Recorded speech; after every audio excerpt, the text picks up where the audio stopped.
the first recommendation I always like to give is the leasing agent, because you can do that on the side as a part-time job. So you can show apartments, at nights, on Sundays when you're not working your regular W-2 job.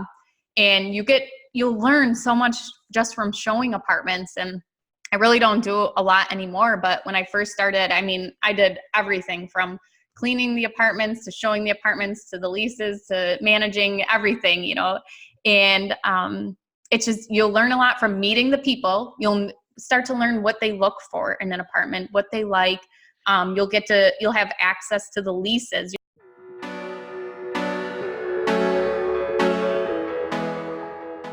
Welcome to the J. Wells CFO Show. I am your host, Jeremy Wells, and with me today is Ashley Kehr. Really looking forward to seeing what comes up in this conversation. So, Ashley, I'm going to turn it over to you. Introduce yourself, tell us a little bit about yourself, and we'll go from there.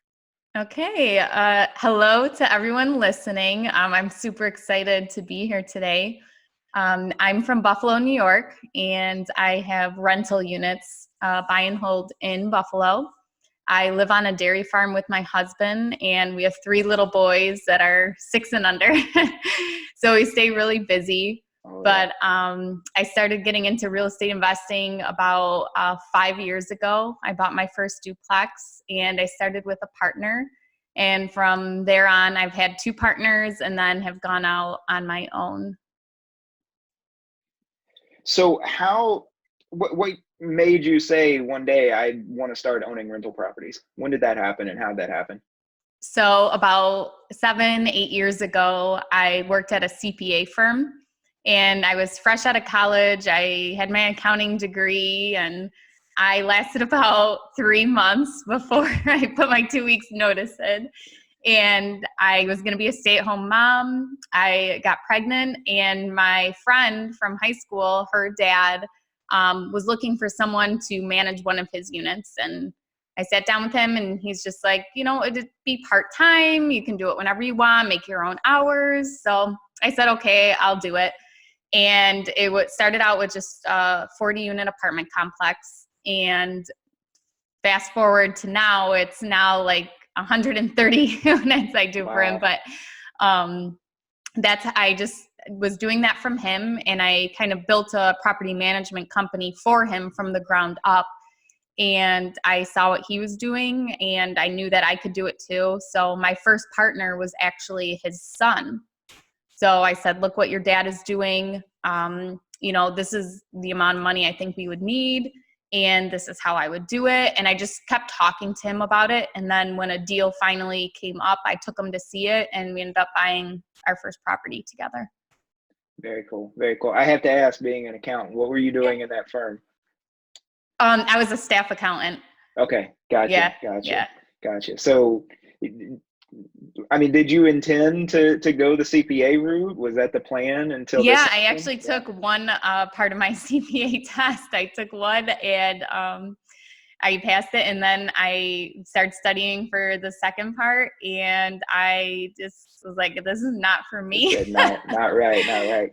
But that's gotta be helpful, getting into that property management business, right? Part of property management, I know, is dealing with the financials of the property and explaining that to the owners, and if there's an association, explaining that to the association board, that kind of stuff. So, there had to be some carryover of that skill set there. Oh my gosh, yes, definitely. Like, just from having I have a college degree in accounting and finance, it has helped me tremendously.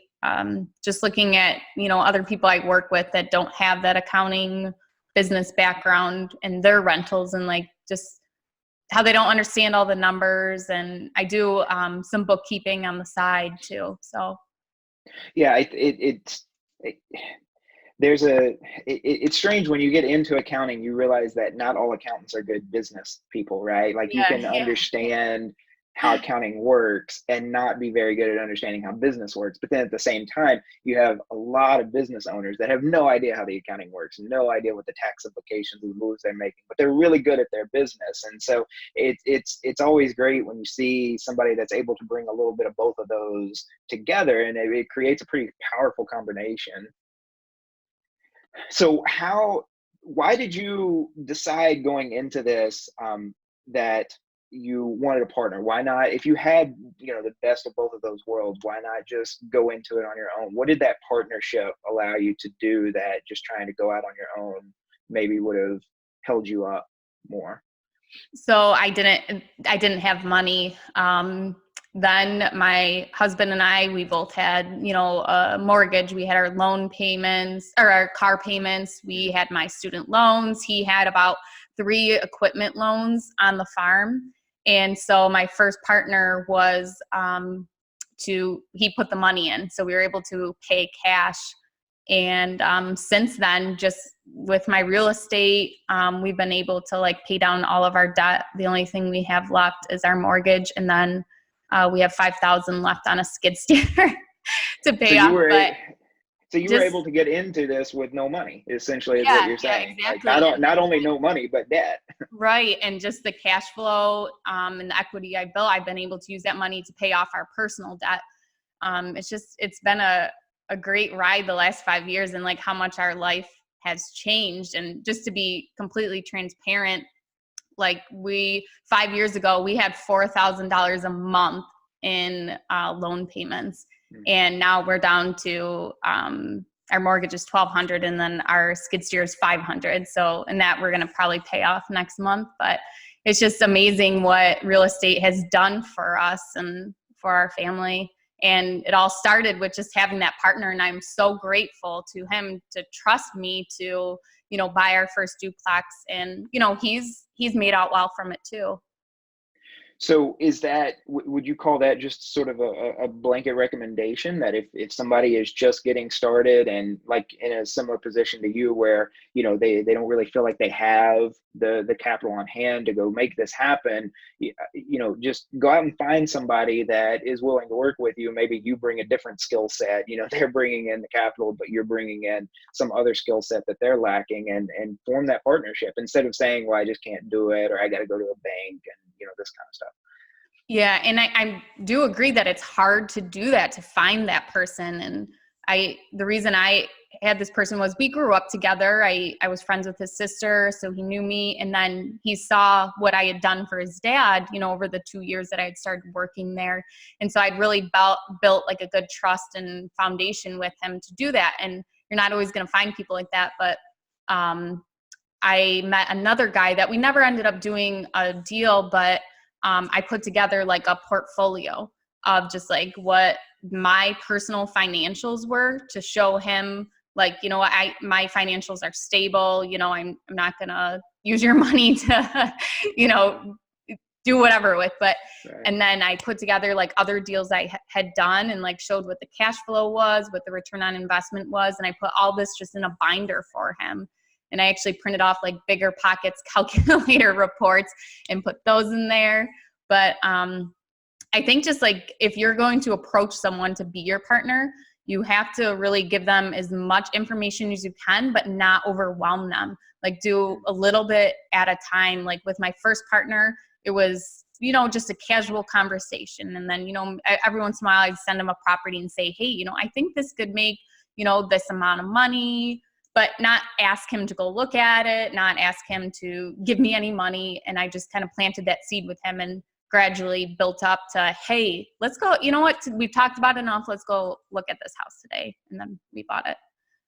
That's interesting because in these, service industries, like accounting, right? Like real estate, where, you can't just go out there and try to start selling to people, right? You have to build up those relationships. You have to get them to like you, to see what you have to contribute, to start to trust you. And then, and sometimes that takes a really long time. Sometimes there has to be a lot of patience. I've heard of other accountants telling stories where they started getting to know somebody and it took years before there was enough of a relationship there built before they could bring them business. But in that intervening time, they brought them so much more business than if they would have tried to sell them way back at the beginning. So you had to be patient, but there was a much bigger payoff in the long run. Yeah, I agree. And I also think that it's a lot of people say, well, don't approach family. You don't want to, put this on your immediate family, which I can agree on because my immediate family definitely wouldn't have invested with me in the beginning. And now that they've seen what I've done, but I think it's, easier to find someone who, has money, and it might surprise you who has money and who doesn't. You never know. So that's why I think it's, still good to talk to anyone and not ask for money, but talk to them if they'd be interested in, looking into real estate investing. And then look at people who are busy, who can't do it themselves, whether, they have their own business or they are busy with their family or something like that, or a full-time job. Look for those type of people in your life who you've known for a while and you trust each other, and go from there. You brought up family. Was there any, concern from friends and family? Did they think, wow, this sounds crazy, you need to just go get a job? Like, was there any of that pushback that you got in your personal life when you started trying to tell them about these business ventures? I think they just didn't believe me, like that it would actually amount to anything. I think they just thought, oh, well, yeah, like, okay, you're buying these houses, like that it wouldn't be a big deal. And I don't know if they even still like today understand like what it's done for our family. But let's see, 2 years ago, I actually gifted my brother 25% ownership in a house for Christmas. So I was closing in January, and I created an LLC with him 25% owner, and I wrapped up the LLC documents for Christmas and gave it to him, and then just like a printout about the house and the property. And then last year I did a deal with my sister where she bought a duplex and she's house hacking, and I gifted her the down payment for the house. And so she's living there, and we're both 50-50 on the deed, but she holds FHA mortgage, and she's living there for $45 a month in a nice 2-bedroom duplex that would normally rent for, $750 to $800 a month, just her unit that she's living in. So that's incredible. So you're not only taking this and benefiting yourself and your family, but you're using this to actually extend out into, not just down the line, but across the family tree as well. That what made you decide to do that? What made, why branch out like that? I think most of the time when we think about, taking care of the family, we tend to think down the line, right? I'm going to do this for kids and grandkids. What made you say I'm going to go out like that? That's interesting. I've never heard that before. Yeah. Well, I think with my brother and gifting him the 25%, I have no idea why I did that. I just drew his name for Christmas, and he's so hard to shop for it. That's a heck of a secret Santa. I have no idea why I did it for him. But then with my sister, I mean, I made out in the deal too with her, where for the FHA loan, we only had to put 3.5% down, where I'm not going to be able to buy really any property and be able to put that little down without paying cash and then refinancing. So with me giving her the down payment, and right now I'm not seeing any benefit off of it, but once she moves out and it starts cash flowing, I will see 50% of that, or when she decides to sell the property, I'll see 50% of that. So it's really a long-term benefit. There's no benefit right now, but that's really interesting, thinking about, again, back to where we started the conversation with partnership, right? Is you found a way to make that partnership work for both of you, knowing that, if you took one part of the deal, but she took the other, then that would bring in more options when it came to being able to make that deal happen in terms of the financing or in terms of whatever. So yeah, that's really interesting. Those partnerships can be there in multiple forms. It's not just we both put 50% of our money into the pot, or we both put 50% of the time into the pot, that we can figure out different ways to make this work. Yeah, I have to agree with that. There's so many different ways to structure a partnership. Like with my first partner, he was just the money, and he would receive a mortgage payment. So he's earning his principal and interest back, and he's 50% owner of the LLC. So he's building equity along with that, and then 50% of any cash flow. But then my second partner, we're 50-50 everything. So 50-50 money into it. And then I do all the leasing management. He does the maintenance, repairs, stuff like that. And then, with my brother, I mean, he doesn't do anything, he's just gifted the 25%. But there are just so many ways that you can build a partnership. And with each partner, I haven't an operating agreement. So with my first partner, it says that I have full control. Like, yes, he's the money, but I control the business. I say when to sell, I say when to buy, I make all the financial decisions, I pick the tenants, everything. He has no say in it. And that's stated right in the operating agreement, so that he can't come in one day and say, oh, you know what, I'm going to, take all my money out and I want to decide what to do with this, or, you know what, you have to sell this duplex. So it's makes it easy having a partner with everything in writing. And whether the business is real estate or something completely different, if it's a business that you have a partner, that operating agreement is absolutely critical. I've worked with partnerships before, and one case in particular, I took on one partner as the client, but not the other partner. And this was right in the middle of them breaking up. And the other partner was wanting to liquidate everything, take everything. And the partner that was my client was trying to keep the business running. And it was so stressful. There were a lot of red flags in that relationship, but I thought, I was young, in the business. Right. I thought, man, I can come in and help this guy out. And it just it was a dumpster fire. It was terrible. But the point of that story is there was never anything in writing. There was no partnership agreement. There was no operating agreement between these two. And so a big part of the onboarding in that process was trying to understand what, if any, sort of terms there was to this partnership. And there was no clear answer, right? Yeah. Because nothing was in writing. So and I think when there's a real asset there, such as a piece of real property, right, then that agreement's going to be even more critical, especially critical there. So how, what goes into the thinking when you're, like we just said, these partnerships can have all kinds of different terms, but if you were going to have a partner with a rental property and you figured out, well, this is the way you're going to contribute to it and that's the way I'm going to contribute to it, what else needs to be part of that operating agreement? Like what would two people need to have settled between them before they wanted to, jump into a rental property together? What are some of the considerations they'd want to go through? Well, basically, my attorney has just emailed me her sample operating agreement. Gotcha. So that has all of the legal lingo in it that I need. And then I basically just take one paragraph and I change it to how I want it to run. So first I look at, okay, the day-to-day, who takes care of what. And then I look at who oversees what. So not day-to-day stuff, but okay, who's going to get the tax return done every year and take care of that? Look at that. And then I also look at the future. So one thing that's important to me is I have life insurance policies on all of my partners and vice versa. So if I were to pass away, my life insurance policy would pay my partner and he would take that money to buy my family out, and he owns 100%.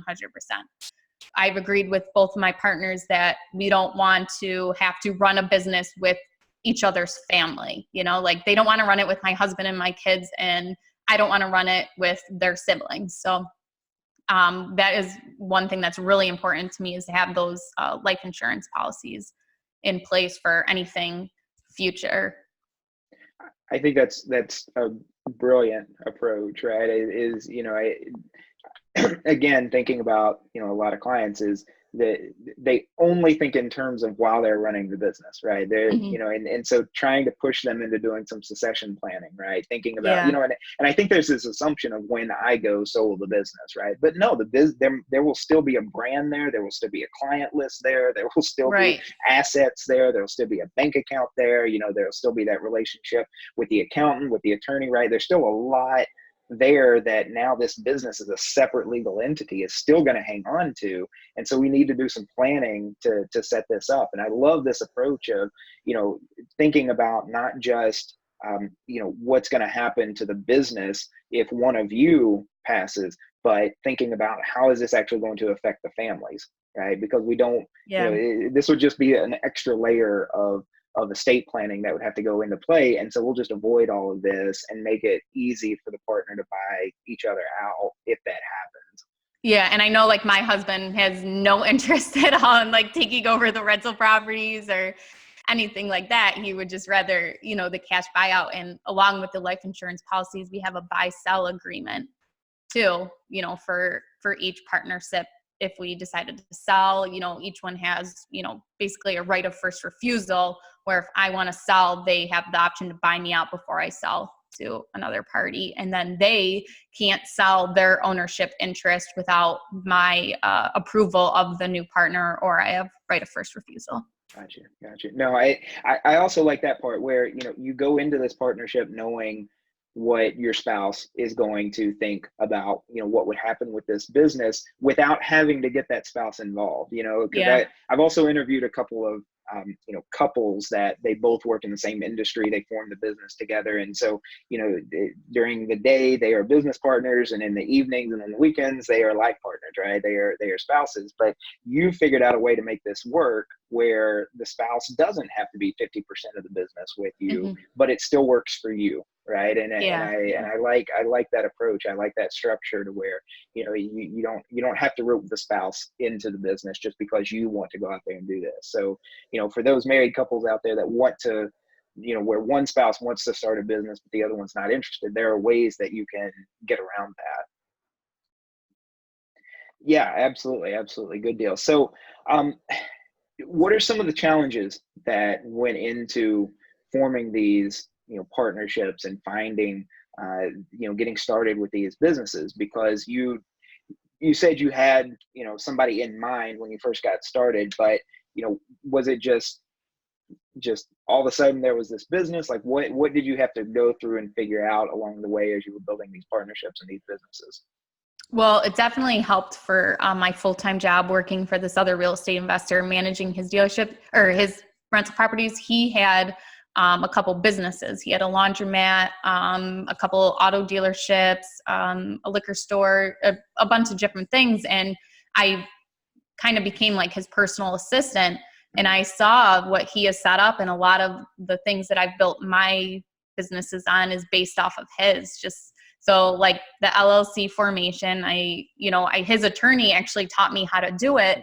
And so now I set them up for myself and him. And then, the operating agreement was, he has that, the buy sell, the life insurance policies, all that was from him. I'd love to take credit, but it really helps working for an entrepreneur, and you can learn, some of these little golden nuggets of information, and just, he's done very well for himself. And I look at him as a mentor, and, he's treated me very well, and I respect him. And I've been so fortunate to work for him, to get paid to learn all of these things from him. So if you have the opportunity to work for an entrepreneur, take it. And you said the key word, because I was about to ask you if you'd consider this person a mentor, and obviously you do, right? And so that's always my first recommendation whenever somebody comes to me with a business idea, or they're starting to go into business but they're not really sure where to take it, is my first question is always, well, who's your mentor? And too often I get a response back of, well, I don't know, or I don't really have one. And that's always my first recommendation. Look, before you need to worry about registering an LLC, or before you need to worry about even making your first sale, right? I think you need to find that mentor. You need to find somebody who's willing, to put a little bit of their reputation, a little bit of their time, a little bit of, their work on the line to help you get up and running, and share that business model, share those standard operating procedures, share a little bit of that experience and expertise, and help you get up and running. And yeah, I definitely think that's the key, and unfortunately I see too many cases where it's either an afterthought, or people just aren't thinking in those terms. I think this is the one drawback of the YouTube generation, right? Is, we're in this mindset of like, I can go on. I just met with a guy last week that, he has started an aerial photography and videography business. He got a drone one year for Christmas or birthday or something, and so he started doing aerial photography and videography, and he's kind of built this into a business now where he's doing it for realtors and inspectors and this kind of thing. Yeah. And I asked him, well, who's your mentor? Who's a photographer, videographer you've been working with? And he said, I just watch YouTube videos. Everything I know about the business and about how to operate these things, I've learned off YouTube. And my jaw just dropped, because it's like, please let me, let's find you a mentor. Let's find you somebody that, not that you can't do it, but let's just find somebody that you can bounce these ideas off of, and share a little bit in their expertise and experience, for sure. But that's awesome that, this person was there for you to help you get that start. Any other like recommendations for somebody wanting to get started in this line of work? Well, I think if you want to get started into real estate specifically, I think it's great to find a job that's going to pay you to train. And the first recommendation I always like to give is a leasing agent, because you can do that on the side as a part-time job. So you can show apartments, at nights, on Sundays when you're not working your regular W-2 job. And you'll learn so much just from showing apartments. And I really don't do a lot anymore, but when I first started, I did everything from cleaning the apartments to showing the apartments to the leases to managing everything, and it's just, you'll learn a lot from meeting the people. You'll start to learn what they look for in an apartment, what they like. You'll have access to the leases. You'll be the one that walks them through the leases when they sign on move-in day. And you'll learn about maintenance requests, and you'll learn about property management just being the leasing agent. And a lot of times you don't have to have a lot of qualifications to get that job. So I always like to recommend that. And then, obviously being a realtor, you'll get, access to deals, and you'll learn about houses, and you can, sell houses to people on the side, or, if you buy or sell your own, you're earning that commission back for yourself. But last year I recently became an insurance agent. So that's the new one I like to recommend is, so for all your properties, especially if you're a buy and hold property owner, you can build up quite a few properties, and you're writing insurance on those. And, that renewal income is pretty passive to you if you're the owner. So that's my newest one I like to recommend for a job. But, and then, there's obviously property manager, doing maintenance. People are always looking for, handyman. If you're handy, you can definitely find a job in an apartment. You just, even for an owner, not even for a property management company. No, that's really, I had not thought about that before, but I've rented a few apartments now. I've owned a couple homes, but you're right. Is sitting down during those one-on-ones when you're about ready to actually sign the documents and get the key to the apartment, and you do go over a lot of stuff. And thinking back to these conversations, these people have to they have to understand the state and local laws as far as what's allowed and not allowed, as far as rentals and subletting, and getting things repaired on time, and all of these different kinds of things that go along with the process of just renting, on top of like how to go through a lease, and what the important terms are and the things to point out. Now that's really interesting. So yeah, leasing, it's the first time I've heard that recommendation, but I like it. I think that puts you right in the middle of understanding how renting works, from the other side of the table as well. Yeah, good deal. So if I was wanting to say go figure, if I had no idea about what my local real estate market looked like, but I knew I wanted to dive in, right? How do you find properties? How do you find places? How do you start to understand these are the kinds of things that I want to be looking at for investing in, versus these are the things that I should probably steer clear of? How do you start to define like what you're looking for as a real estate investor? Yeah, sure. So I started out in one town, and I've slowly branched out. So I think I'm in 5 different towns now. But so one big thing I do is I look at if there is a demand for units. So I'll go on Facebook Marketplace, I'll go on Craigslist, I'll go on Zillow, and I'll look and see what is currently available for rent. And then if there's a lot available, then there probably isn't that much demand. If there's, not a lot listed at all, then, there's nothing available for the people who are looking.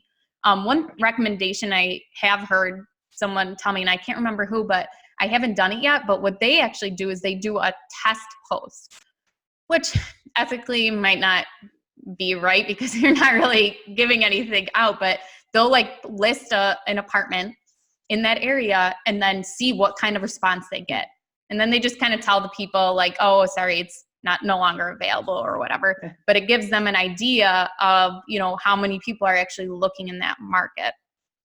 And then, just driving around you're in a town that has, you see a lot of like, I look for meters. So if you're driving around, you see a house with, 2 gas meters, 3 gas meters, 4 gas meters. You see a lot of them. It's probably, a renter's community there. A lot of people are renting if there are a lot of rental units. So that's like the next thing I look for. But and then I go on to, back to Facebook and Craigslist and stuff, and I see what other people are listing their apartments at. And then I use those numbers, and I go on the MLS and I'll just pull, duplexes, and I'll run the numbers and plug in the rents and see how I can make it work. But I start with MLS properties before I go. And I have found a lot of deals on there, but then if I find something off market, I already know the area just from looking at what the MLS is trying to sell a duplex for. Interesting. And so you're looking at duplexes like starting off. Is that maybe a good way to get started in this, or is there some other way to kind of that this is going to be my first property, my first foray into this world? Well, if it's your first property, my biggest recommendation is house hacking. I can't stress that enough. So it would be buy a 1 to 4 unit, and you can either, if you get a single family, you can rent out the rooms. You get a duplex to 4 units, you can, rent out the other units and live in the other one for free. And I love the FHA loan. You get low interest and a low down payment for the property. So it's more affordable you don't have to save up as long, and you're paying lower interest. So I always recommend that. But if you're in a house already, like I already built my house before I learned about house hacking, or else I'd probably be making my family live in a 4 unit right now. But if you're already settled, I would still look at a duplex or a single family to get started, because you're managing 1 to 2 tenants to start with, and you're learning, and then from there growing. So what, going back to, starting off maybe as a listing agent, but what have you, like, if you could identify maybe like this is the big red flag when it comes to looking at potential renters, potential, people leasing from you, like what is a clear sign that, maybe going into your first sit down with a potential renter, like maybe you wouldn't be aware of this, but what is something that you've found, 1 or 2 things that you found that are sort of automatic red flags, automatic no's for you? So I used to, and I don't as much anymore, but I used to do showings and then the application. So during the showings, I would meet the people, and I found that the people who need to justify why they're renting, or need to justify their income, or who just go on and giving me way more details than they need to, and just overloading me with information about their life situation, I find those are the people that come back with awful credit scores, or their references aren't good. So that is always a red flag to me. If someone's really trying to justify why they need to rent this apartment, to me, that's a red flag. Interesting. Yeah, I think there's a rule about negotiating that, I always try to remember, is that if you're talking, you're losing, right? If you're the one that keeps talking and driving the conversation, then you probably need to pull back a little bit, because it's a sign that you're in the weaker position here. Yeah, and I think I don't know if you're familiar with Dave Ramsey, the financial advisor that has a radio show, but I remember reading in his book one time story about when he went to buy a car for his daughter, and he talks about how he just the car salesman just kept talking and the whole time he just stayed silent and he really got the salesman to think, I need to keep trying. What else can I throw into this deal to make it even sweeter for him? And he knew he wanted the car the whole time. He just stayed silent and saw what else he could get from the salesman. So I guess flip that around, right? And think that, if you're the one that's just throwing more and more information out there, maybe you're raising those red flags, right? If you're looking to make a deal or to negotiate as well. That's interesting. Yeah. So yeah, if you're going into rental properties, look out for the people that can't explain enough, why they're in the situation they're in. Yeah. And definitely run a credit and background check. There's so many websites that you can do that on now that it's a no-brainer to do that. And you can get applications from wherever. And, there's a lot of property management software, some free, some paid, where you can have them do the rental application right online, and then it transferred right to the credit and background check. And you just have them pay the fee directly for the cost of that service. That's interesting. That's really helpful. Yeah, for sure. Good deal. Awesome. Well, Ashley, if people want to get in touch with you, if listeners and viewers want to get in touch with you, what's the best way for them to get a hold of you if they've got more questions about investing, or real estate investing, or how you got started, or maybe even some accountants out there that want to switch into this line of work? You on Instagram is really the best way. It's at Wealth from Rentals. You can find me there. I like that handle. Absolutely. Thanks. Good deal. Well, Ashley, thank you so much for being on this episode. Really appreciate you being here. A lot of good information for the listeners. Speaking of, thank you to the listeners and the viewers. Show notes and descriptions will be down in the show notes and description areas, and we'll be sure to put links to Ashley's Instagram there as well. I am Jeremy Wells at JWells CFO across all the social media, Facebook, Instagram, LinkedIn. Thank you very much again, Ashley, for being here. Really appreciate it. Everybody have a good day.